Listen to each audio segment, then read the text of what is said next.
Bueno, la semana pasada empezamos con los temas de física. Vamos a terminarlos.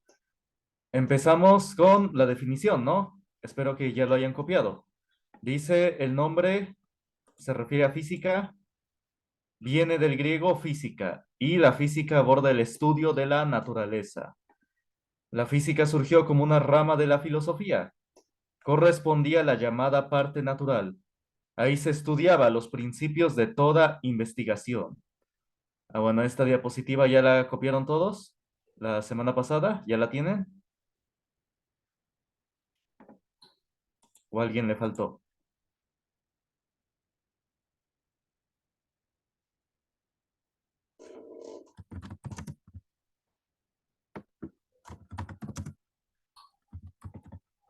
Bueno, alguien me dice, no había leído, que no tiene acceso, creo se refiere a la plataforma, ¿no?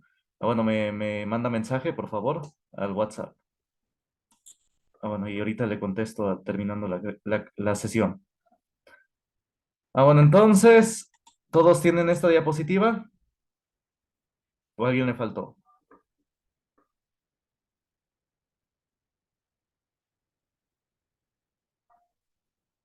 Bueno, entonces sí la tienen.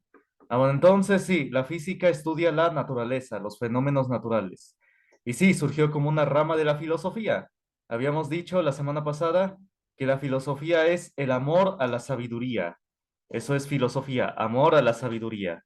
Entonces el filósofo está constantemente buscando la verdad. Entonces, por medio del razonamiento, por medio de los hechos, como dice acá, partiendo de la naturaleza. De ahí surgen los principios de toda investigación. Bueno, ¿sí se entiende? Después vimos, dice, el primero que entre los griegos que se dedicó al estudio de la física fue Tales de Mileto. Este, antes que ninguno, examinó con cuidadosa atención los fundamentos del cielo y las propiedades de las cosas naturales. Bueno, sí, Tales de Mileto, de hecho, fue el primero que dio explicación al fenómeno de los eclipses. Fue el primero en dar la explicación al fenómeno de los eclipses. Dicen incluso por ahí que pudo predecir un eclipse. Bueno, esa es una leyenda, que pudo predecir un eclipse. Luego dice, más tarde Platón dividió la física en cuatro partes: aritmética, geometría, música y astronomía.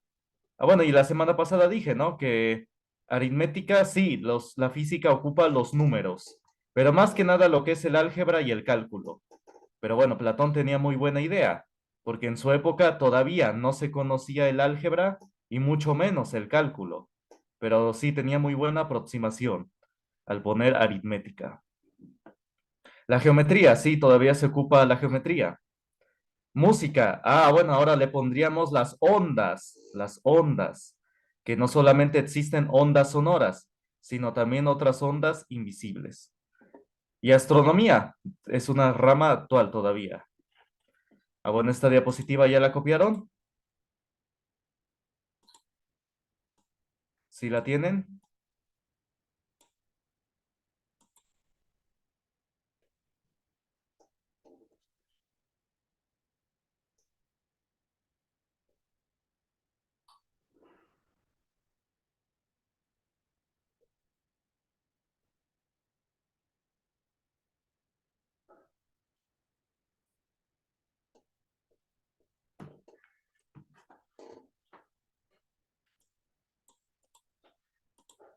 Bueno, ya copiaron. Bueno, copien, me avisan cuando terminen de copiar.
Ah, bueno, ¿ya copiaron?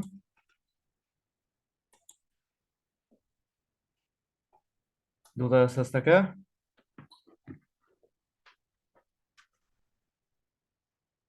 ¿Ya terminaron de copiar? A ver, digan o escriban al chat. Si lo dicen con micrófono, recuerden que nada más espérense 2 segundos cuando lo desactiven y ya ahora sí hablan. Sí, porque se tarda un poco en desactivar. Ya, Ah, bueno. Ah, gracias. Ah, bueno, entonces vamos a ver ahora las ramas de la física. Pongan como subtítulo ramas de la física.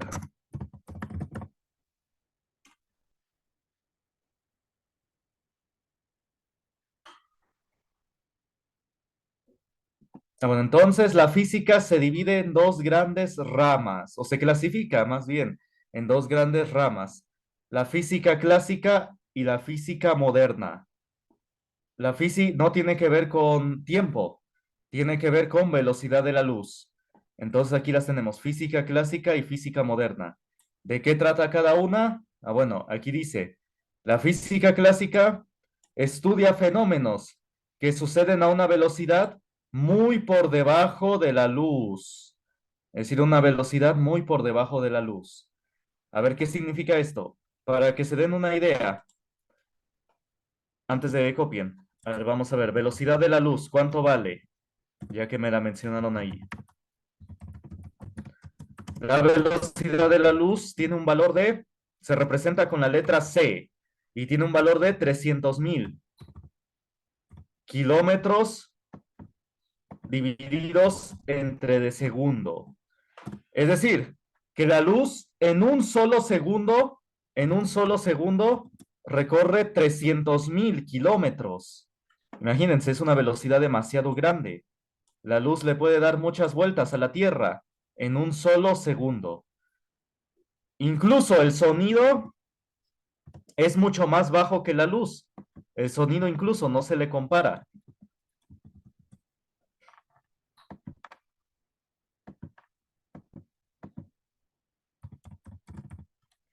El sonido tiene una velocidad promedio, porque varía, de 340 metros entre de segundo. Ahí está. El sonido, es decir, que en un solo segundo recorre 340 metros. Ahí está, ni siquiera llega a 1 kilómetro. Entonces ni siquiera se le compara a la luz. Entonces sí, nuestros fenómenos de la vida diaria entran en la física clásica. Precisamente eso significa clásica. Clásica significa tradicional. Es decir, nuestros fenómenos tradicionales de la vida diaria, pues suceden a una velocidad muy por debajo de la luz. En la física clásica se ubica toda la ingeniería, todo lo que es la construcción de edificios. Es parte de la física clásica. Pues sí, porque todo eso es a velocidad muy por debajo de la luz, obviamente. Entonces, sí, todos los fenómenos de la vida diaria aquí están en la física clásica. A ver, copien física clásica y su concepto. A ver, copien.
Ah, bueno, después tenemos a la física moderna.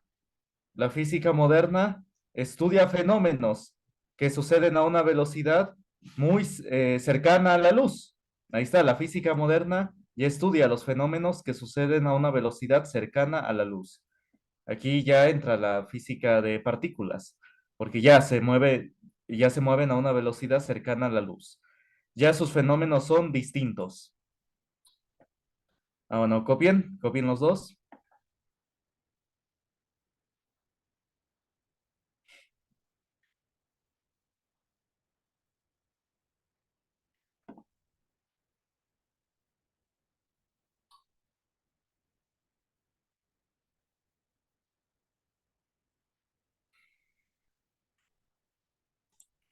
Ah, bueno, entonces, si ya terminaron de copiar, vamos a estudiar las subramas, las áreas de estudio primero, de la física clásica. La física clásica estudia la cinemática, la mecánica, la hidráulica y la termodinámica y la óptica. Entonces, vamos a ver, ¿qué es la cinemática? A ver, copien.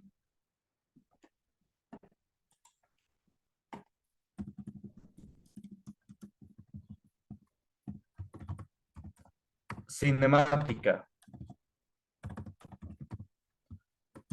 Estudia el movimiento de los cuerpos sin estudiar la causa que produjo el movimiento. A ver, copienle.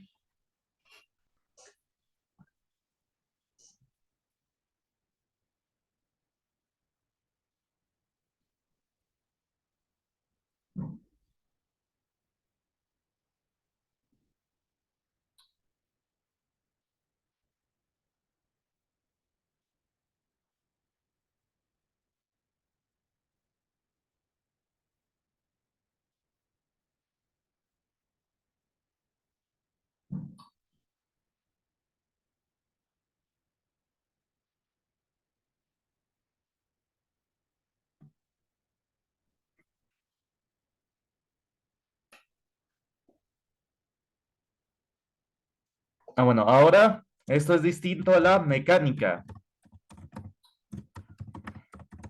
La mecánica estudia el movimiento de los cuerpos y la causa. La mecánica sí estudia la causa que produjo el movimiento. Es decir, miren, la cinemática estudia solamente cuestiones como la velocidad del cuerpo. La cinemática, la velocidad del cuerpo, su aceleración, la distancia que recorre y el tiempo que tardó en hacerlo. Y la mecánica estudia, sí, también eso, velocidad, aceleración, distancia, pero también estudia la causa que produjo el movimiento. Es decir, también estudia la fuerza que se le aplicó al cuerpo para moverse. También estudia el impulso que llevó a cabo para moverse. Entonces, estudia no solamente el movimiento, sino la causa. Estudia la fuerza, el impulso, el momento, etcétera. Bueno, copien los dos conceptos.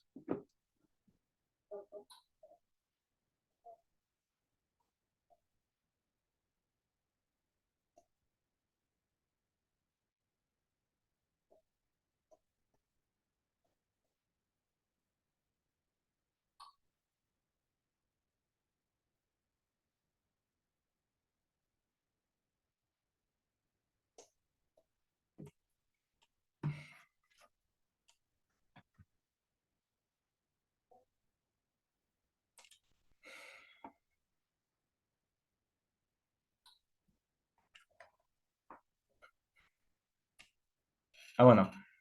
Y ahora vamos con la hidráulica. Nada más esos tres, no voy a poner de todos. La hidráulica. La hidráulica estudia los fluidos. ¿Cuáles son los fluidos? Los líquidos y gases. Ahí está, por medio de la hidráulica Por ejemplo, tenemos los frenos de los coches.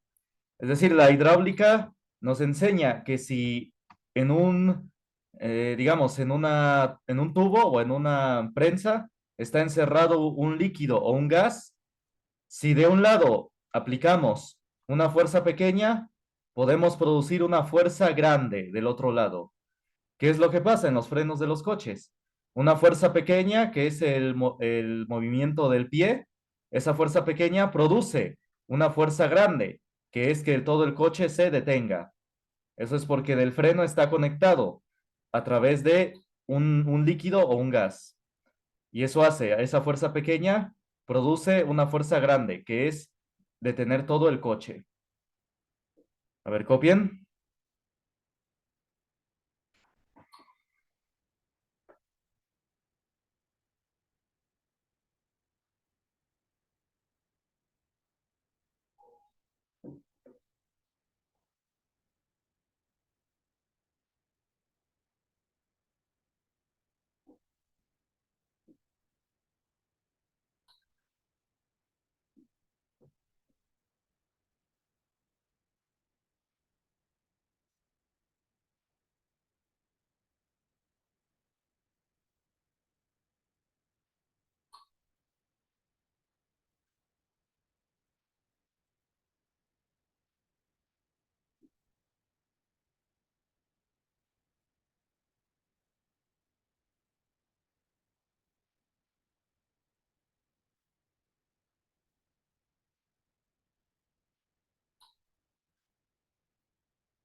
Ah, bueno, ¿ya copiaron?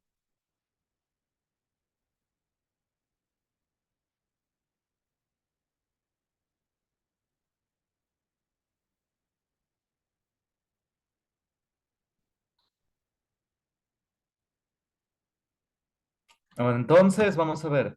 Copienlo como tal, de que son subramas de la física clásica.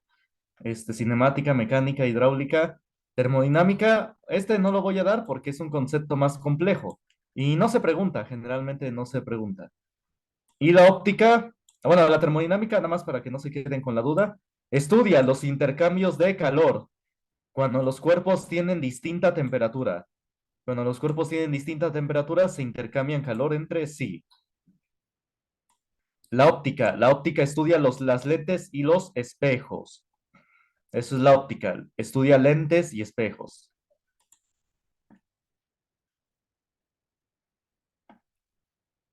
A ver, copienle.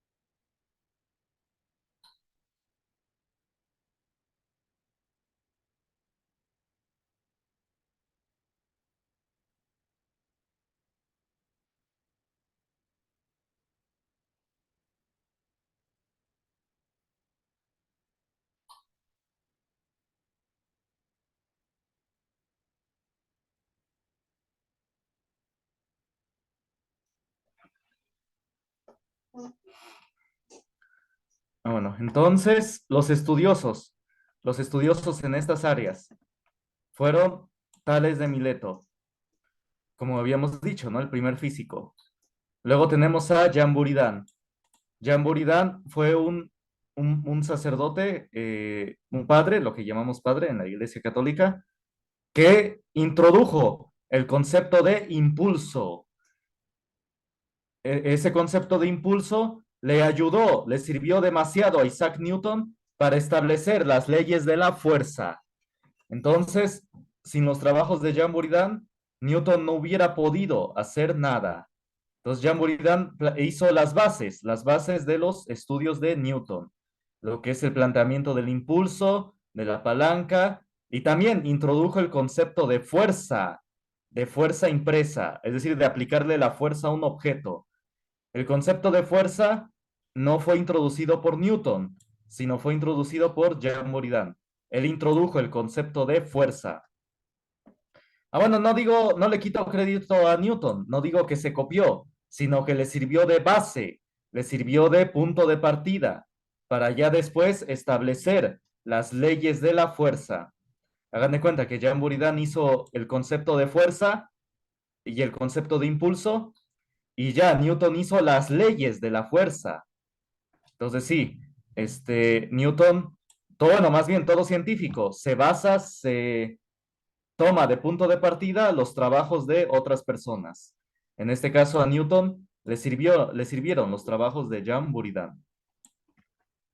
Bueno, copien los estudiosos y ahorita hago más comentarios sobre ellos. A ver, copien.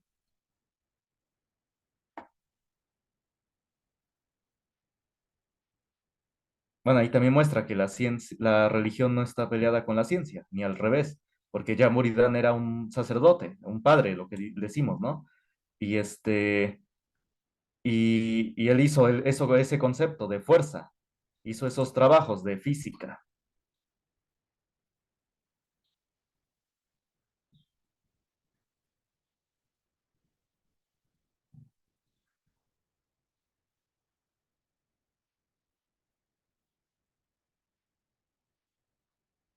Bueno, entonces, ¿ya copiaron?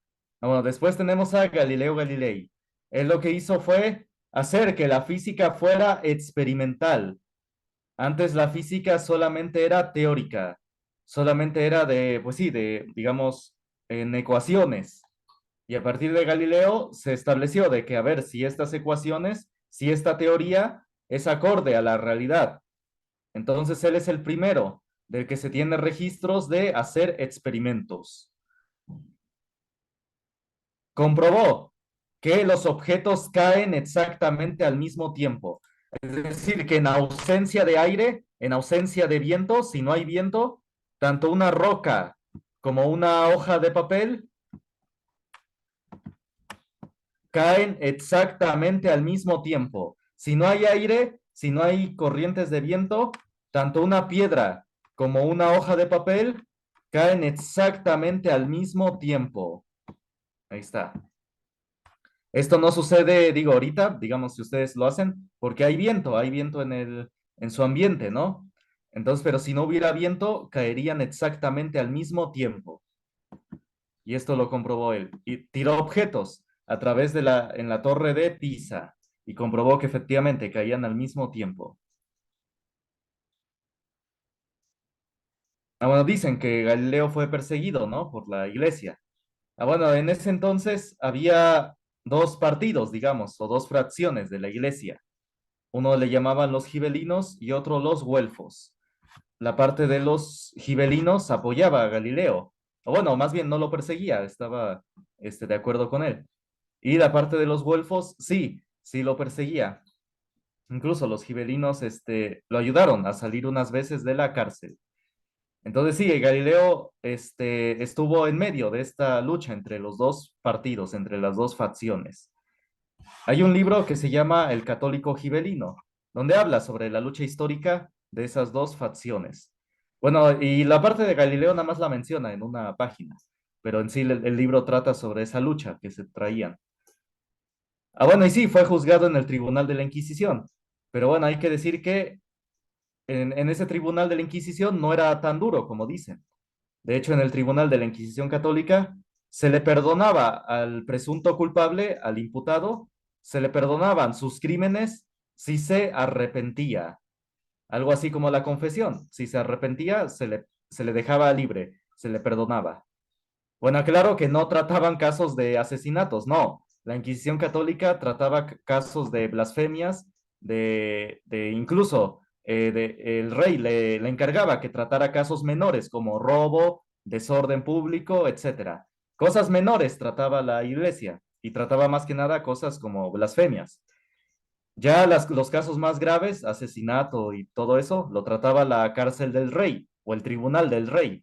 Había dos tribunales en ese entonces, el del rey, el de la monarquía y el de la iglesia. y ya el rey pues trataba todos los casos civiles. Pero uno que otro caso civil, así menor, así robo o desorden, etcétera, ya se lo encargaba la iglesia, esos casos menores. Y ya sí, la iglesia los trataba. Incluso se tienen documentos, testimonios de presos por el rey, encarcelados por la monarquía, por el rey, que en sus cárceles blasfemaban, decían cosas en contra de Dios, en contra de la iglesia, para que los trasladaran a la cárcel de la iglesia católica, para que no los juzgara el rey, sino los juzgara la iglesia. Es decir, que los trasladaran, ya no los juzgara el rey, sino los juzgara la iglesia.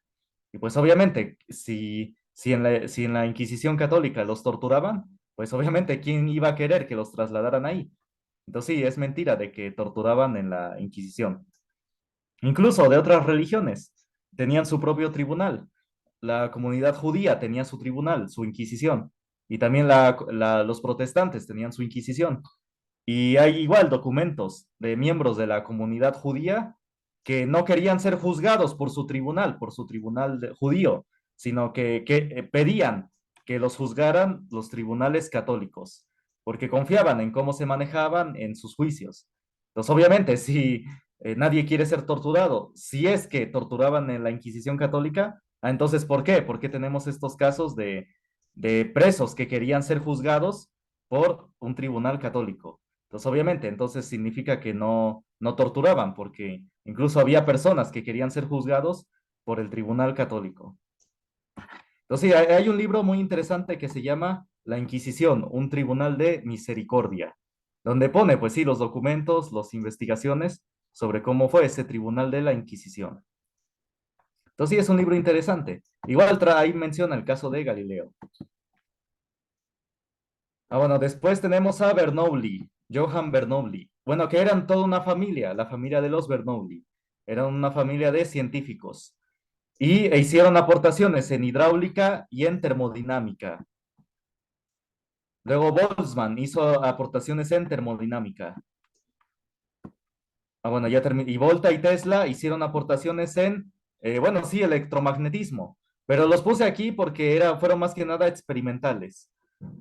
Por ejemplo, en honor a Alessandro Volta, a la tensión eléctrica se le conoce como voltaje. El voltaje es la tensión eléctrica o digamos la energía eléctrica. Se le conoce como volt. Es lo que le dicen, el voltaje, en honor a Alessandro Volta. Tesla, igual hizo demasiados experimentos, hizo demasiadas aportaciones. Debido a él, tenemos nuestro suministro de luz eléctrica. Es decir, él diseñó toda la idea de que a partir de una central eléctrica, bueno, a partir de un lugar que se le llama central eléctrica, suministrar con electricidad a todas las casas. Todo ese diseño y toda esa idea se le debe a Nikola Tesla. Y tuvo igual demasiados inventos, hizo demasiados inventos, que incluso algunos inventos tienen el nombre de otro científico, pero bueno, no porque se lo robaran, sino porque él, para financiarse otros inventos, otras investigaciones, él vendía la patente o la autoría de ciertos inventos. Es decir, hagan de cuenta que él inventaba algo, pero como tenía otras ideas y necesitaba dinero para poder llevarlas a cabo, vendía ese invento, vendía la idea de ese invento a otras personas y ya le daban dinero y se podía financiar sus propios proyectos. Entonces, sí, muchos inventos, de hecho, son de autoría o fueron hechos por Nikola Tesla, pero tienen el nombre de otras personas. Bueno, tanto es así que hay leyendas o anécdotas sobre Tesla. Dicen que pudo construir un automóvil que se movía sin necesidad de gasolina y sin necesidad de batería eléctrica. Es decir, que se movía a base de ondas electromagnéticas. Ahí está, sin gasolina y sin batería eléctrica. Entonces dicen que sí, que lo pudo construir, hasta muchos dicen que personas lo vieron moverse en ese coche. Entonces dicen que funcionaba a base de ondas electromagnéticas, que están en el aire, están constantemente en nuestro ambiente. Entonces dice que él las supo aprovechar. Como esto amenazaba a las empresas petroleras, Dicen que sí, el gobierno estadounidense le confiscó varios de sus inventos. Por eso esto quedó como un poco en la leyenda, en la anécdota. Bueno, entonces sí, hay mucho sobre los científicos que, bueno, todavía no se dice. Bueno, dudas, comentarios hasta acá.